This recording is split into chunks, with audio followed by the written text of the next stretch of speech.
welcome to the October edition of HR Hot Topics. I'm your host, Jody Schaefer, and as always, we aim to make this the most informative 5 minutes of your month. November 3rd, Election Day, is 3 weeks from today, and on the one hand, it feels like it's an eternity away, and on the other hand, it feels like 4 years has gone in the blink of an eye. And regardless of which candidate you're backing, I think all of us can agree that this has been a very divisive 4 years. It's probably true within your personal life, perhaps even within your family dynamic, and it certainly has the opportunity to carry over to the workplace. And that's what I wanted to talk about this month is, as a business owner, how much control or how much influence should you assert around political conversations in the workplace? And there's two sides to this coin. There's the what can I do as a private employer, what can I do as an at-will employee, versus what should I do. So let's talk about the can side first, right? If you are a private employer, then there really is not a prohibition against making your own personal political views known. There is a prohibition against trying to influence your employees to vote in a certain manner. But simply making your viewpoint known is not against the law.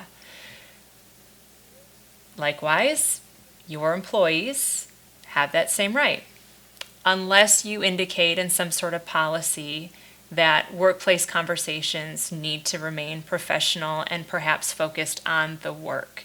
So as a private employer, you could choose to have a policy that says, look, this is a really trying election year and everybody's emotions are running high and you all have your own opinions on this, and we've not necessarily seen people sharing those opinions in a civil, respectful way just in the population as a whole.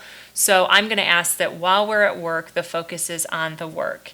And when you go home, you can have your own political views at home, right? So that is a policy that you could consider.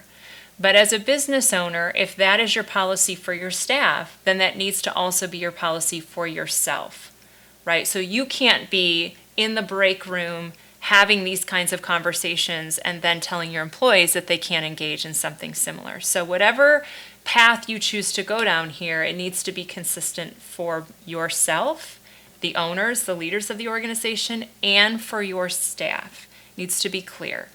The other thing you need to keep in mind is that your policy has to be non-discriminatory in nature.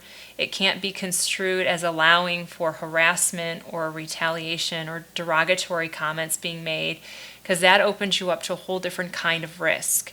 So really think through how you want to approach this going forward, and that leads to the second part of the equation, which is what should I do?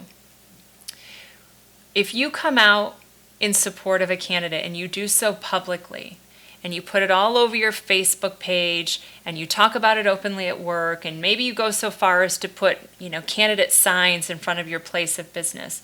Yes, you have the right to do those things, but people who are on the receiving end of that have a right to make a choice based on what they now see. So you risk alienating a portion of your customer base. You risk alienating a portion of your patient base.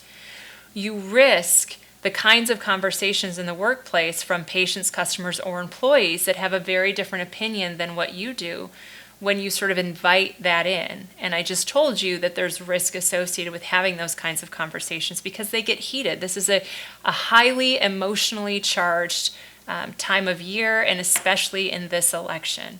So think long and hard about how you want to proceed as a business owner and the kinds of rules you might want to put in place around discourse of a political nature in the workplace. Whatever you do, be consistent, but understand that your own personal beliefs do have an impact on you professionally, and that's true for your staff too. And regardless of which way you're leaning, at the end of the day, my biggest piece of advice, what I hope you heed more than anything, is that come November 3rd, vote.